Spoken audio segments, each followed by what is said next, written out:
goal, then only then we can understand their actions. Okay, so to really understand Imam Sajjad alayhi salam, Imam Zain al-Abidin alayhi salam, first let's look at his goal before we go into his actions. Okay, Allah subhanahu wa ta'ala says in Surah Rad, He says, وَلِكُلِّ قَوْمٍ حَادٍ, and for every people there's a guide. Okay, for every people there's a guide, and this is what the role of the Imams were.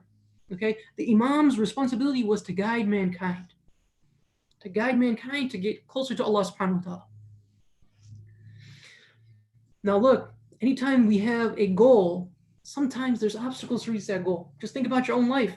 A lot of times you wanted to do something. You wanted to reach a particular goal, but you couldn't do it because an obstacle came in your way. Right? Now, for you all living in Michigan, you know what's coming in a few months here, okay? And who knows, maybe a few days, in Michigan weather. What's coming is snow. When the snow comes and you're in your driveway and you're late for work or you're late to take the kids to school, and you look behind you and there's a huge amount of snow, what do you have to do? Your goal is to get out of the driveway. The obstacle is the snow. What do you have to do? You have to remove the snow. You have to remove your obstacle to reach your goal. Okay? So Imam Sajjad alayhi salam, his goal is to guide the people. Right? But he had some obstacles. So let's look and see what were the two obstacles that Imam Sajjad alayhi salam faced in his life that he had to try to remove in order to reach his goal of being able to guide people. The first obstacle that Imam Sajjad alayhi salam faced was a political obstacle. Okay? Look, Imam Sajjad, when he became the Imam, it's when Yazid is sitting on a throne at the peak of his power saying this, لُعِبَتْ حَاشِمْ بِالْمُلْكِ فَلَا خَبَرٌ جَاءَ وَلَا وَحْيٌ نَزَلَ.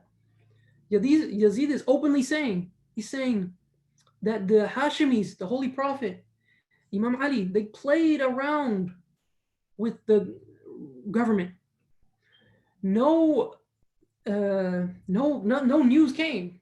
Nothing. There was no angel bringing any news, and there was no revelation. This was all a game. He's openly saying this. This was the political situation of Imam Sajjad alayhi salam. Right? Imam Sajjad alayhi salam, he says that when he went back to Mecca and Medina, he says there was nothing but 20 people who loved Ahlul Bayt. He said we had 20 people when he went back after Karbala. This was the political situation. Just imagine. People were terrified. Why were they terrified? Look, people even who were in Karbala, on the plains of Karbala on the day of Ashura, many of those people in the army of Umar ibn Sa'd and Ibn Ziyad, they had no idea. They really couldn't fathom that Imam Hussein would actually be killed. They thought, okay, it's going to end up in a truce, just like what happened with Imam Hassan, or something else is going to happen. This is why we see that on the day of Ashura, Hur says to Umar ibn Sa'd, he says, are you really going to kill this man? Talking about Imam Hussein. He couldn't believe it. And that's when he switched sides. Right? People couldn't believe it. When Imam Hussein alayhi salam was shaheed, this sent a shockwave through the society. Okay, people were afraid initially. What else happened during that time period? Right? There's something called the Battle of Harra, right? Where basically what happens is that Yazid attacks Medina and commits unspeakable crimes for 3 days on the people of Medina. Okay, we can't even mention them here. The crimes that were committed. We see that the same year Mecca was attacked. The Holy Kaaba was on fire. Just imagine, you're seeing Hussein ibn Ali alayhi salam killed. You're seeing Medina attacked, pillaged. You're seeing the Kaaba on fire. What would that do to you and me? We have to be realistic when we look at history. Just 2 years later after Hara, in the year 65, we see that the Tawabin were defeated. In nothing but 1 day, the Tawabin were defeated. 2 years later, the year 67, Mukhtar, for all he did to avenge Abu Abdullah al-Hussein, we see that he was killed in the year 67, just 6 years after Karbala. 6 years after Karbala, he's killed. So you see there was fear in the people, okay? And there was a strong government of the Umayyads. Remember, yes, it is true that Imam Hussein and his movement is what led to the overthrow of Yazid and the overthrow of the Umayyads, but that Umayyad dynasty lasted 70 more years until the time of Imam Sadiq alayhi salam. Slowly things happen. Slowly things develop. Okay, so we see that in this political situation, this political obstacle that Imam Zain al-Abidin was facing, even after the death of Yazid, there was a lot of pressure on Imam Zain al-Abidin alayhi salam. Okay, and to give you an example, Abdul Malik ibn Marwan, he was the Khalif later on in Imam Zain al-Abidin's life. He sends a letter to Imam Zain al-Abidin alayhi salam. In this letter, he says, look, what's the deal? I heard, and I'm just, paraphrasing, obviously. So what's going on? I heard that you married a ex-slave, a woman who was a former slave, was freed, and Imam Zain al-Abidin married her. See, the reason why this Khalif sent this letter was to tell Imam Zain al-Abidin, we know exactly what's happening in your house. We know your innermost secrets. Don't try anything, right? They knew his position as a leader and as the spiritual and political heir of Imam Hussein alayhi salam. Brothers and sisters, I want to open up a parentheses here, okay, before we continue with our speech. Look at what Imam Zain al-Abidin replied to this letter. This is a lesson for us. In this day and age when everyone's talking about racism, it's quite shameful that us, as the followers of Ahlul Bayt, as the followers of Rasulullah sallallahu alaihi wasallam, are not the ones leading, not just verbally, but also in our actions when it comes to the issue of racism. We have serious problems in the Shia community when it comes to racism, okay? What does Imam Zain al-Abidin say here? Let's learn from this. Imam Zain al-Abidin alayhi salam replies, فَلَا لَوْنٌ عَلَى مُسْلِمٍ إِنَّمَا اللَّوْمُ لَوْمُ جَاهِلِيَّةٍ. He says, yes, that's accurate. I married someone who was a former slave. And this fact that she maybe had a different skin color or that she has a different social status, this is not an insult for a Muslim. This type of insult is an insult of ignorance, of the age of ignorance. You see, racism is antithetical to Islam, okay? And this is a lesson we can take from Imam Zain al-Abidin. Okay, so parentheses close. Let's go back to our discussion. What are we talking about? We said Imam Zain al-Abidin, his goal is to guide the people. Okay, his goal, that's why he's there. That's what he's trying to accomplish, guidance for the people. But we see that sometimes there's obstacles to the guidance. And one of the obstacles he faced, we said, was what? Is this political obstacle. Okay, and this is why, brothers and sisters, when there's a ruler who is oppressive, or even if he's not oppressive, if he's unqualified, we call him, in the terms of the Quran, we call him a taghut. Allahu waliyu alladhina amanu yakhrujuhum min adh-dhulumati ila an-nur. Allah is the wali. He is the one who the believers confide in. He is the one who is the wali of the believers, the leader of the believers. Allah, right? The guardian of the believers.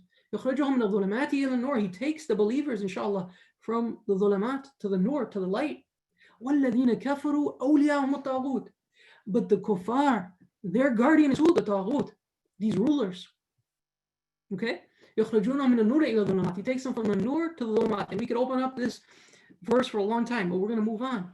What I'm trying to say here is that these tawaghit, when they're taking the place of the imam, what's happening? What's happening is that guidance is being blocked. People are being oppressed, either physically, mentally,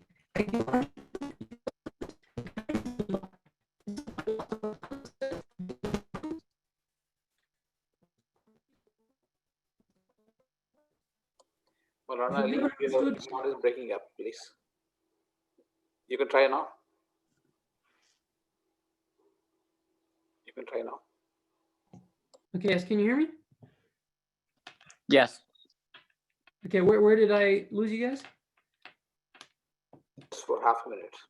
Okay, yeah, so just to recap, what we have is that Allah subhanahu wa ta'ala said that the imam is responsible for ruling. Why is the imam responsible for ruling? Because he's responsible for guiding. And if he's not ruling, he's not going to be able to fully guide people. And this is what happened on Qadir. Allah subhanahu wa ta'ala said to the Holy Prophet, make sure you tell people, Imam Ali alayhi salam is the one who's going to be ruling. Why? So that he can guide. You see, it's not the other way around. It's not that we want to rule. It's not that the imams want to rule. No, it's that they want to guide. And because they need to be able to guide fully, they need to be able to rule. So thus, it's the imam's responsibility to either rule or to work towards preparing for the rule of the imams. Okay? And so now the question is, okay, look, Imam Zain al-Abidin, you had this obstacle. What did you do about it? You had this obstacle, this political obstacle. What did you do about it? And if for some reason you're not able to hear me again, please just interrupt me. Just talk and interrupt me. Okay. So the reason is, what did he do about it? People could say, well, why didn't he rise? Well, we just mentioned, he said he had 20 followers. Well, you could say, okay, he had 20 followers. Imam Hussein only had 72. Why didn't he rise and fight the same way his father Imam Hussein did? See, this question displays a misunderstanding when it comes to the goal of the Imam. Remember, the goal of the Imam is not just simply to establish a government. The goal of the Imam is to what? Is to guide people. So if the Imam doesn't rise, like Imam Hassan alayhi salam, it's because his rising is not going to lead to the guidance of the people. If an Imam does rise, like Imam Hussein alayhi salam, it's because his rising is going to guide the people. It's the exact thing that's going to guide the people. And if another Imam, like Imam Zain al-Abidin, doesn't rise again, or if all the rest of the Imams until today have not risen again, it's because their rising at that time is not going to lead to the guidance of the people. There's something else that's required of them, which we're going to get to. Remember, when we look at history, we have to look at it through our ideological lens, our theological lens. We believe as Shia that the Imams are nurun wahid. They're one nur. أولنا محمد وأوسطنا محمد وآخرنا محمد وكلنا محمد. Okay, so because of that, Imam Hussein alayhi salam and Imam Zain al-Abidin alayhi salam are doing. Imam Zain al-Abidin is the inheritor of the Holy Prophet. He's the inheritor of Imam Hussein. He's doing the most Husseini action in his time. Okay, so we see that Imam Hussein alayhi salam, Imam Zain al-Abidin alayhi salam, he doesn't rise. Okay, but he has this obstacle. He has this political obstacle. Now we said there's two obstacles that he was facing. There's two things that is stopping him from being able to reach his goal. The second thing that's stopping him, the second obstacle to Imam Zain al-Abidin alayhi salam being able to reach his goal is an ideological obstacle. It's up here. Where? In the minds of the people.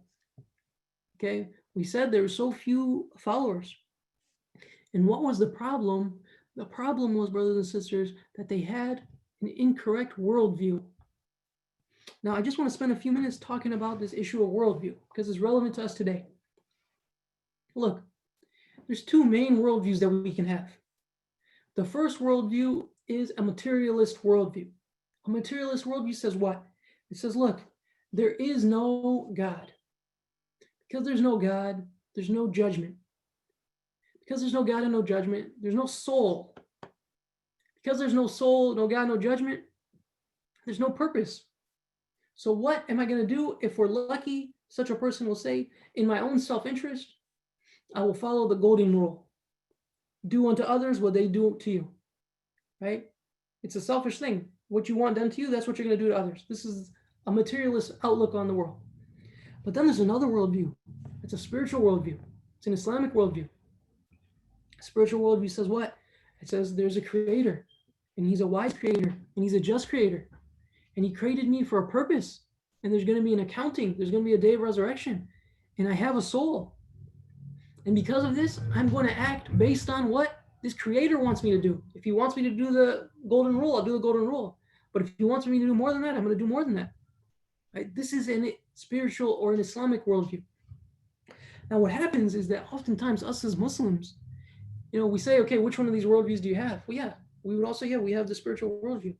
But when it comes to day-to-day, our actions, the decisions we make, sometimes we see that even the most well-intentioned Muslims, we have the wrong worldview. One example that's clear is that of Umar ibn Sa'd. Umar ibn Sa'd, on the day of Ashura, he's reciting poetry, saying that I know for sure if I kill Imam Hussein, I'm going to hell. I know for sure. He said there's no hijab for it. He said there's no obstacle for it. I'm for sure going to hell. Okay. He was someone who his whole life, it was told to him, prophesied even by some, that you're going to be the one who did that, and he would deny it. He said, no, that's never going to happen. He was a friend of Imam Hussein for many years. But we see that when push came to shove, he didn't have the spiritual worldview. He had a material worldview, and he chose the Hakuma of Ray. He chose the government of Tehran over what he knew was going to be hellfire. And we do this every day. Whenever we make a decision to sin, when we know we're going to sin, we know that what it equals, we make that mistake. And this is what was happening at the time of Imam Zain al-Abidin. You had people with the wrong worldview. This was the ideological problem he was facing. But it is natural for them to have had this problem in some ways. Why? Because if we look at the 20 years prior to Imam Zain al-Abidin, the Imamat of Imam Hassan alayhi salam and Imam Hussein, there was so much oppression on Imam Hassan and Imam Hussein that we have very little from them. If you talk about statements from Imam Hussein, look at Imam Hussein's life. majority of the statements that you have from Imam Hussein's life are from that last year, those last few weeks, the last few months. You don't see the 10 years that Imam Hussein was the Imam under Muawiyah. You don't see too much from that age. There was a lot of oppression on the Imams. So because of that, there was a fasilah, or a separation between the Imams and the people. Okay, so because of that, the people got weak ideologically. Now, along with this ideological weakness, weakness in their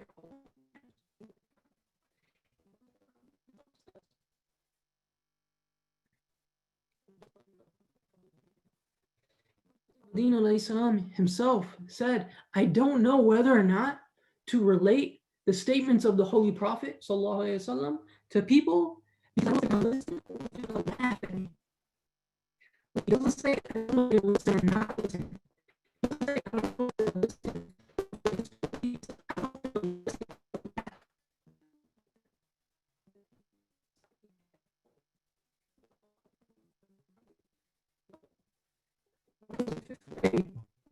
Musician fifth grade, you know, I didn't even know who this person was at that time.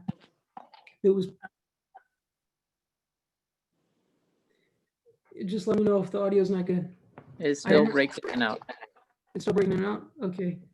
Maybe if I put on the headphones, will it change anything? I'm not sure.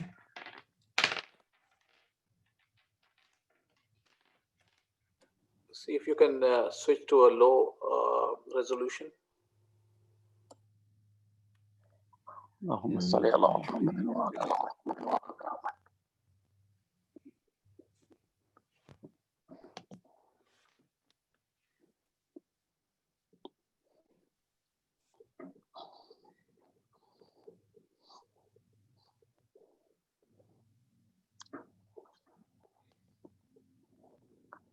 You can continue. Let's see if it's fixed. If I take off my camera, will that improve it?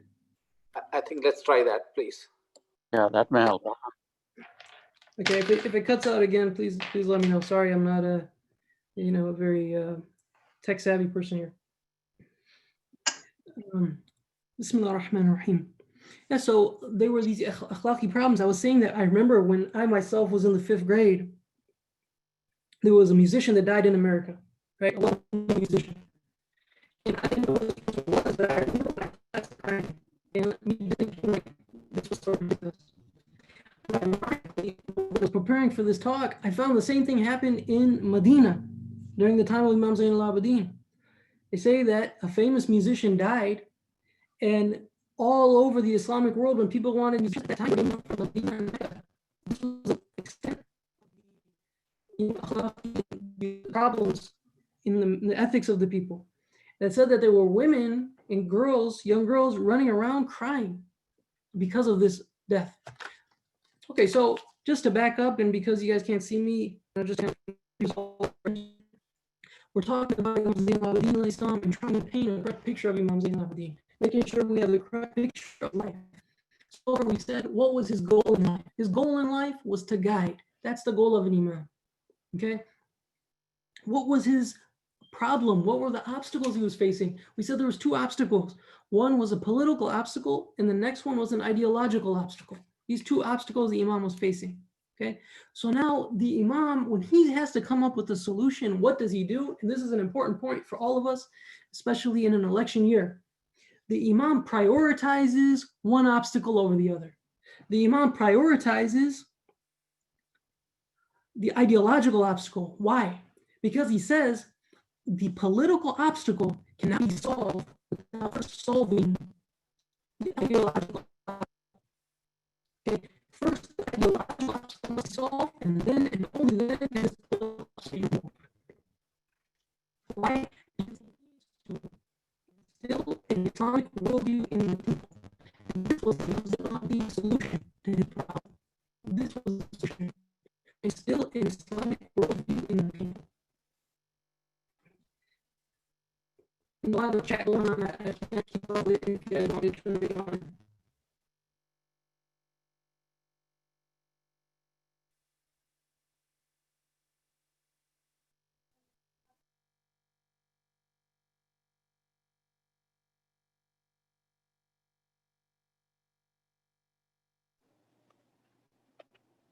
Okay, looks like Ali just disconnected. Inshallah, I think he might try and connect in again in a second. Obviously, we're living in different times now with doing this online. If he speaks slower and moves less, will it make a difference? No, that's nothing to do with the internet connection, Ambassador. His speed is fine.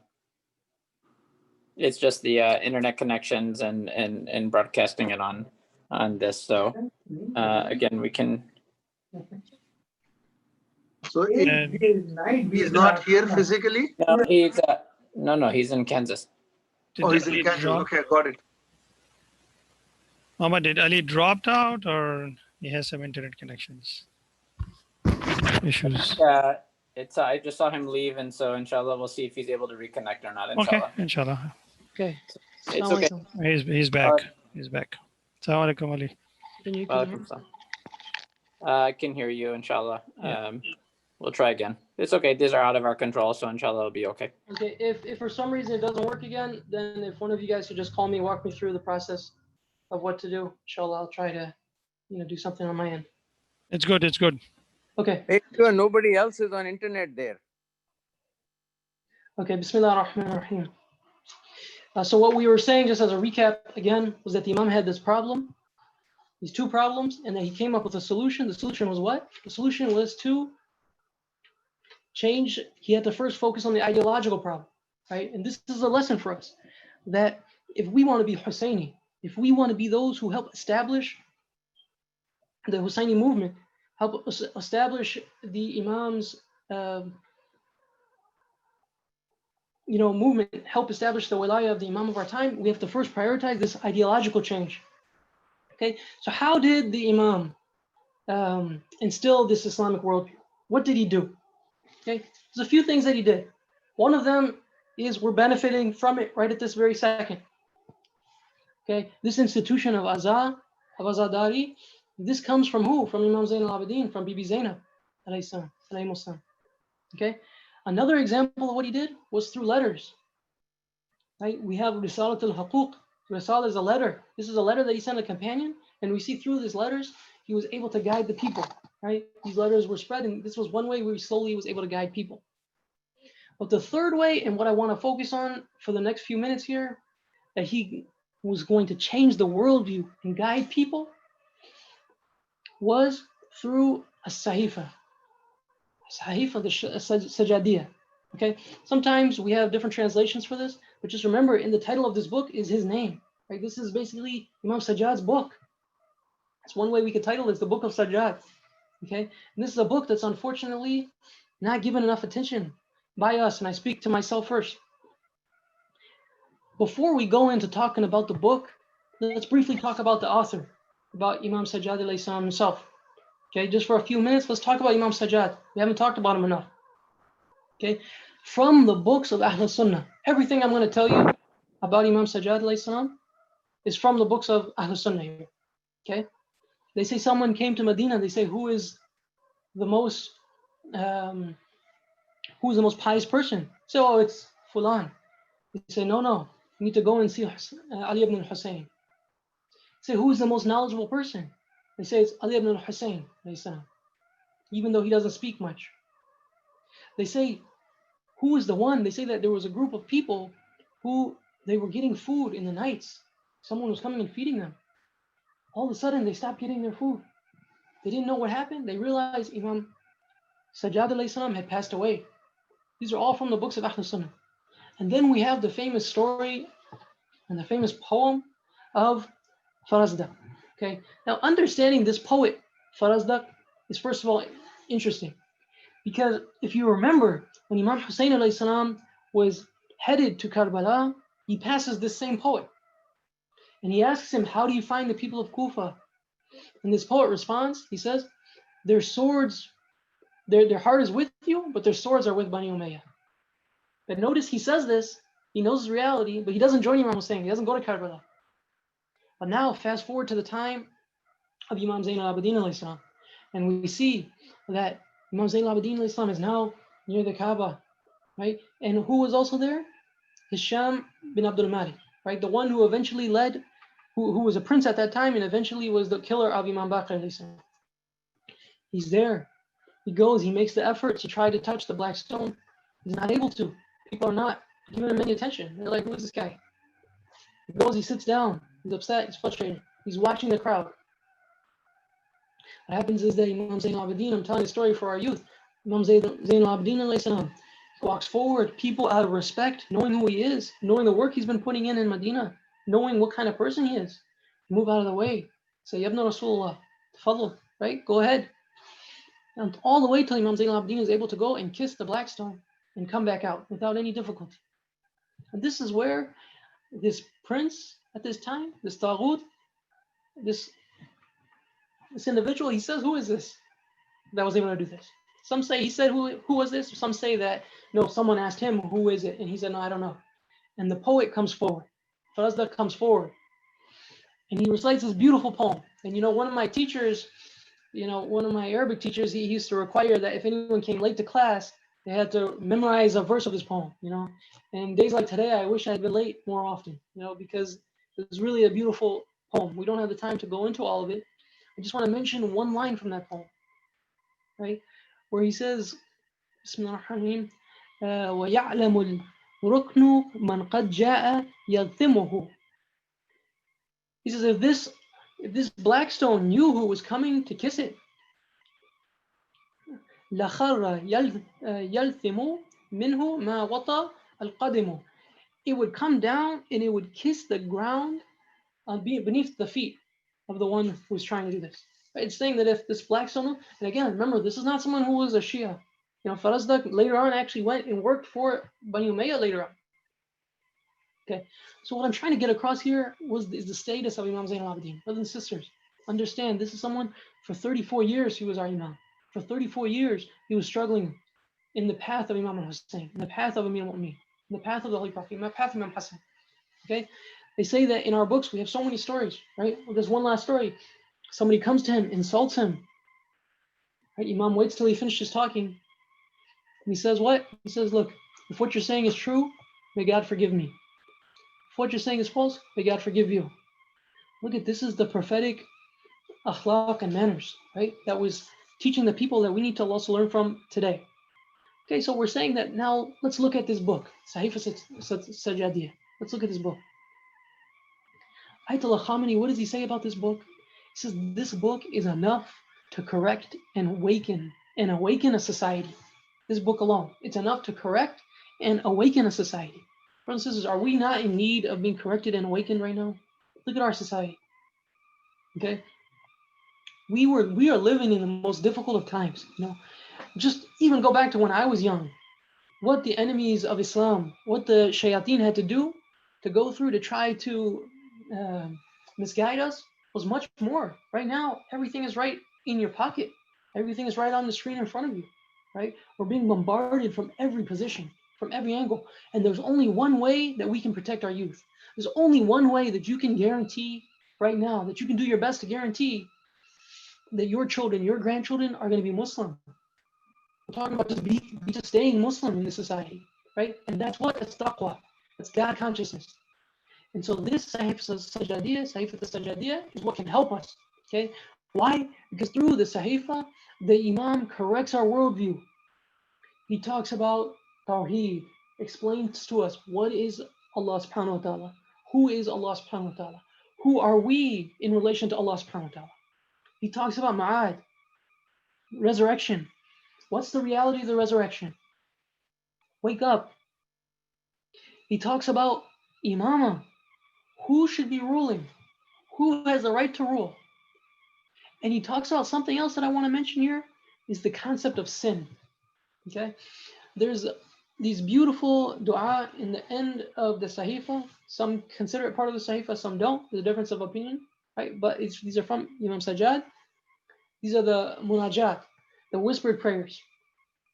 One of my teachers told me, he said, it's enough of a motivation to learn Arabic just to understand these whispered prayers, okay?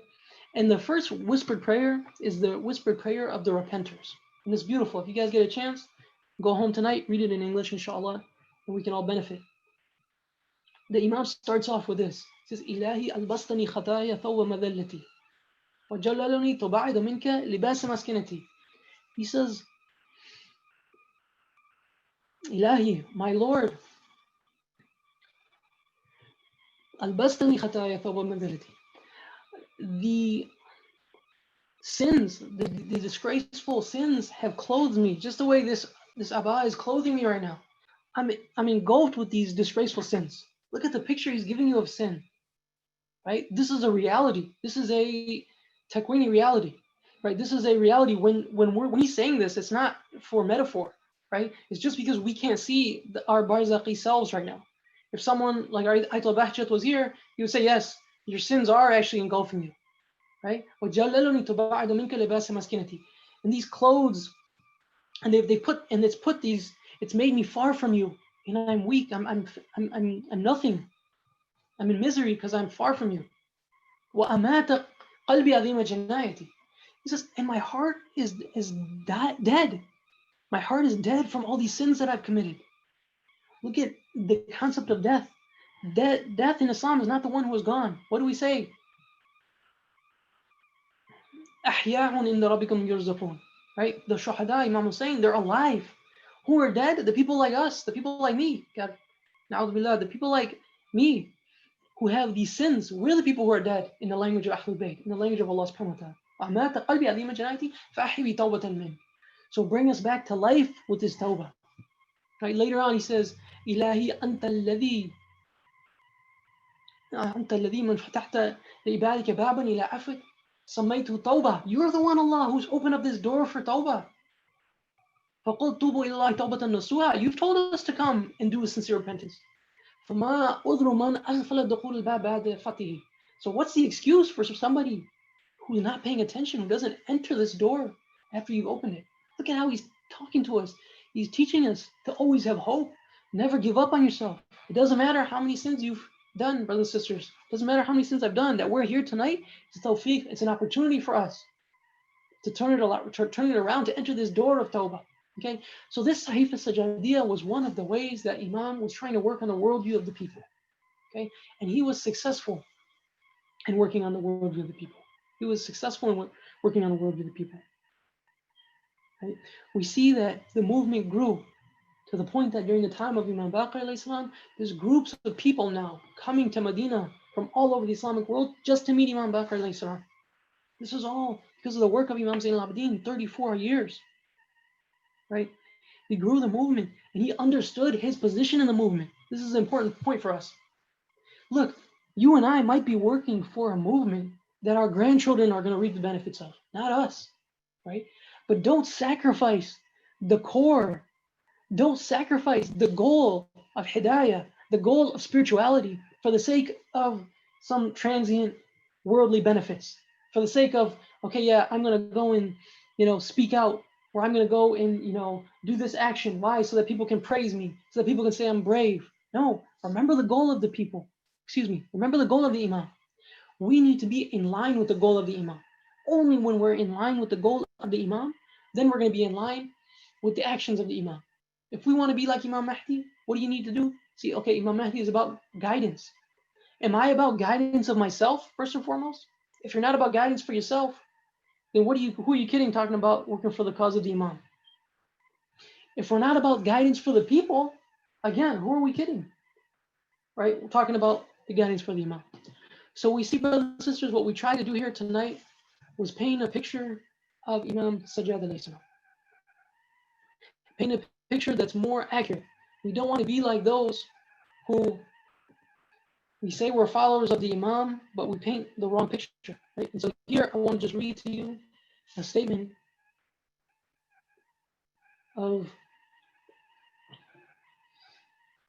Ayatollah Khamenei again when it comes to Imam Sajjad. Send me salawat ala Muhammad wa Muhammad. Allahumma salli ala Muhammad wa ala Muhammad.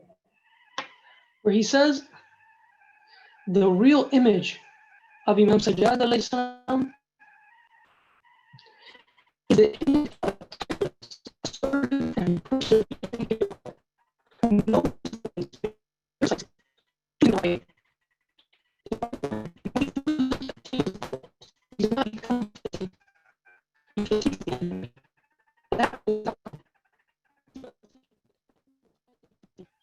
We missed that.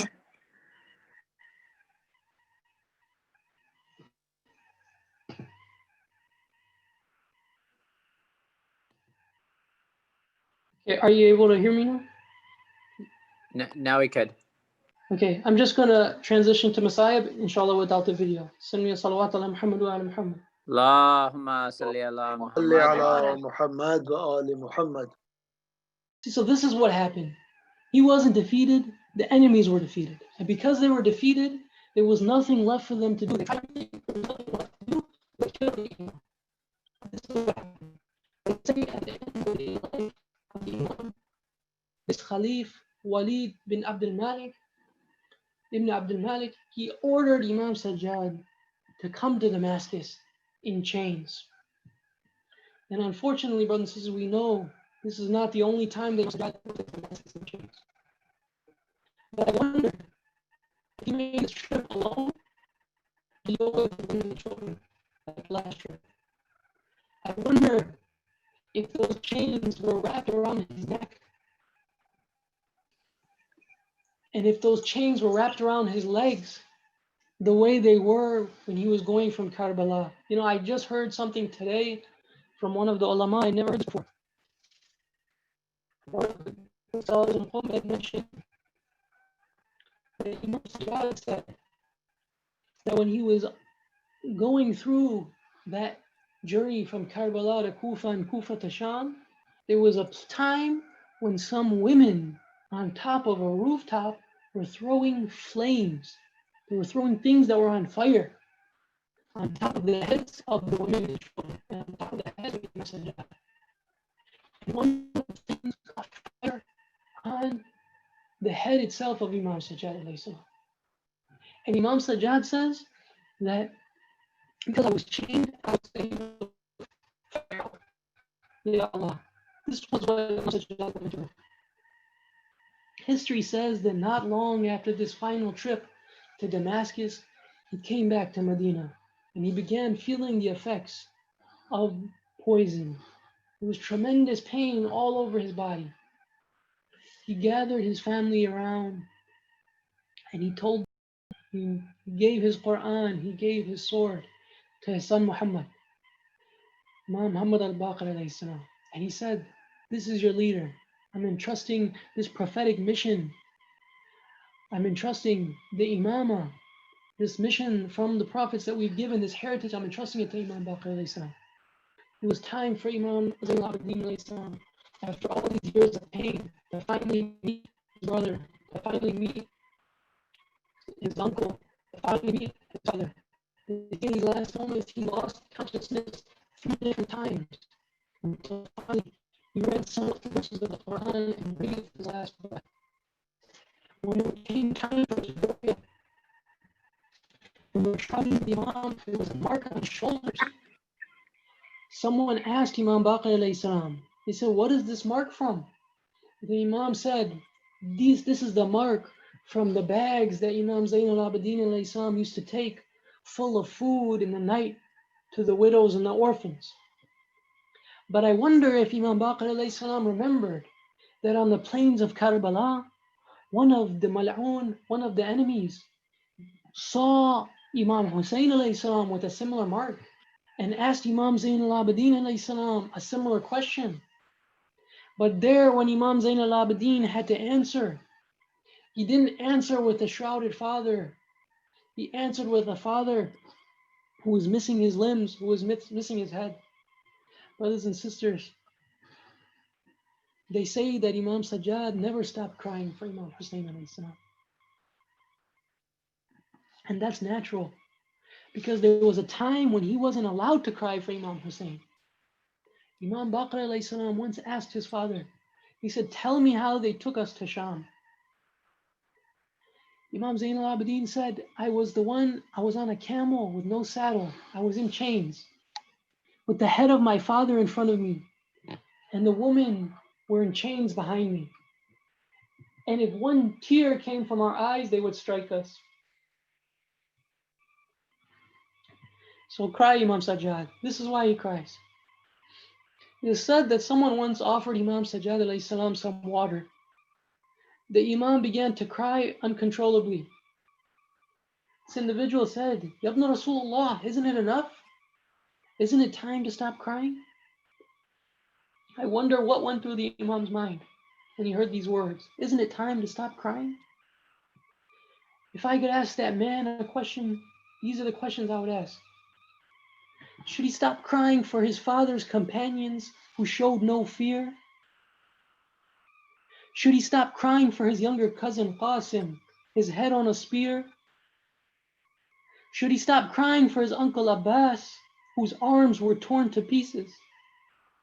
Should he stop crying for the earrings pulled from the ears of Abbas's nieces? Should he stop crying for his older brother Akbar, body ripped to shreds? Should he stop crying for the mothers who cried and wished they were dead? Should he stop crying for baby Asghar, whose father buried him alone? Should he stop crying for the Imam killed far away from his home?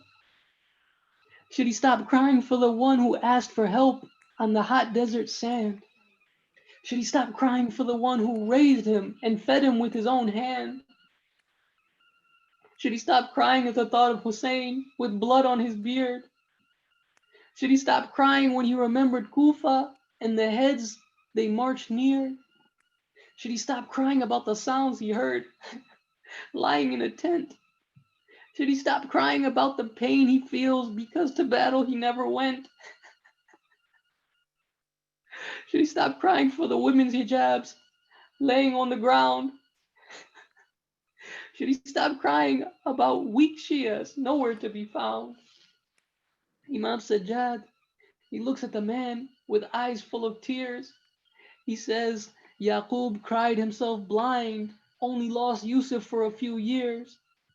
I saw the son of God's prophet murdered before my eyes.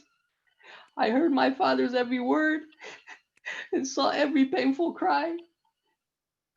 Perhaps he reminded the man of a book one once wrote in Sahifa Sajadiya about parents he once spoke. Oh God, let me not forget to remember them after my daily salat. If you read between the lines, Sajjad remembered Hussein a lot. وَسَيَعْلَمُ الَّذِينَ ظَلَمُوا أَيُّ مُنْقَلِبٍ يَنْقَلِبُونَ إِنَّا لِلَّهِ وَإِنَّا إِلَيْهِ رَاجِعُونَ. بك يا الله يا الله يا الله يا الله يا الله يا الله بمحمد بعلي بفاطمة بحسن حسين.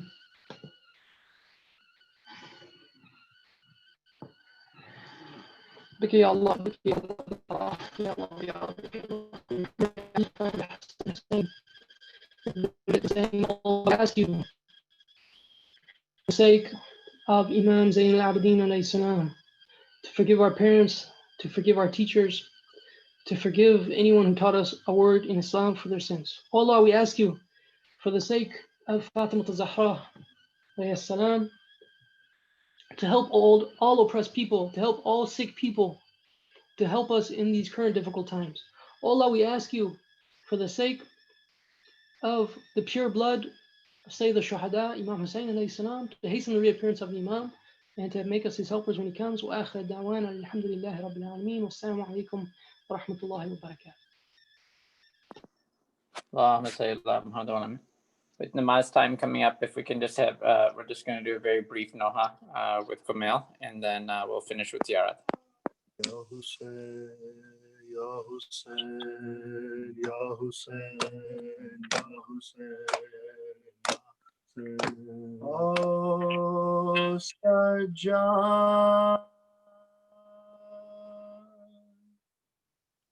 Oh Sajjad, Oh Sajjad.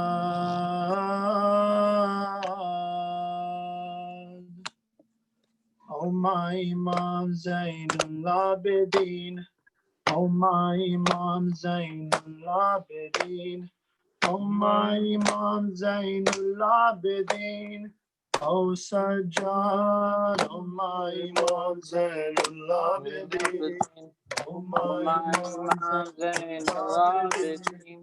Oh my Imam Zainul Abidin. Oh Sajjad, taught the art of supplication. You showed us the power of frustration. You make Islam our life's foundation, and how to ask Allah for salvation. Such is your status, O holy soul. You made Allah love your only goal. Oh my Imam, oh my Imam Zainul Abidin. Oh my Imam Zainul Abidin. Oh my Imam Zainul Abidin. Oh Sajjad, the great grandson of Muhammad. Inside your veins flows the purest of blood. You came down from heaven like a rosebud and left your scent forever in this world. Your name will live on forever now. Till death you'll be in our hearts we vow. Oh my Imam, oh my Imam Zainul Abidin. Oh my Imam Zainul Abidin. Oh my Imam Zainul Abidin. Oh Sajjad, you were in prison, your feet were in chains, and on the chains splattered were your blood stains. Inside your heart were the scars of those pains, of what you saw that day on the hot plains. Oh, you were patient, personified. You thanked the Lord, though your hands were tied. Oh my Imam, oh my Imam Zainul Abidin. Oh my Imam Zainul Abidin. Oh my Imam Zainul Abidin. Oh Sajjad, you saw your father's head on a spear, your mother bareheaded and in fear. Your sister was treated so severe that blood was pouring down from her ear, and yet you were so brave that you spoke. And in the courtyard, the world awoke. Oh my Imam, oh my Imam Zainul Abidin. Oh my Imam Zainul Abidin. Oh my Imam Zainul Abidin. Oh Sajjad, with quaking hands, how you dug a small grave, a resting place for Sakina to lay. Her shroud was her shirt covered in bloodstains. Till end of time, that is how she will stay. Until today, she's so far from home. The prison so dark and she's alone. Oh my Imam, oh my Imam Zainul Abidin. Oh my Imam Zainul Abidin. Oh my Imam Zainul Abidin. Oh Sajjad, Ya Hussein, Ya Hussein, Ya Hussein, Ya Hussein, Ya Hussein, Ya Hussein, Ya Hussein, Ya Hussein, Ya Hussein. Ali will recite Siraat, inshallah. بسم الله الرحمن الرحيم. السلام عليكم يا أهل بيت النبوة وموضع الرسالة ومختلف الملائكة ومحفة الوحي وموضع الرحمة وخزان العلم ومنتهى العلم وأصول الكلام وقادة الأمام وأولياء النعم وأناصر الأبرار وداعم الأخيار وساسة العباد وركان البلاد وأبواب الإيمان وأمناء الرحمن وسلالة النبيين وصفة المرسلين وإترة خيط رب العالمين ورحمة الله وبركاته. السلام عليك يا أبا عبد الله وعلى الأرواح التي حلت بفنائك.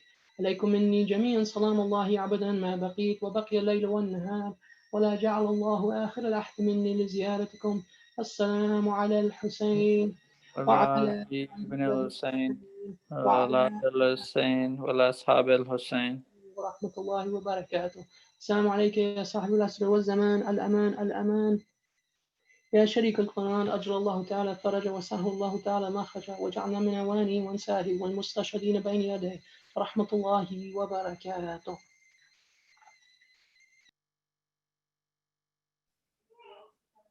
MashaAllah, Muhammad, thank you for organizing. Alhamdulillah, Jazakallah. No, thank you again, inshallah. Zainabia programs will start again next Thursday, this upcoming Thursday with Moulana Syed Ali Musfi. Khuda Hafiz. Hafiz, Yali Madad.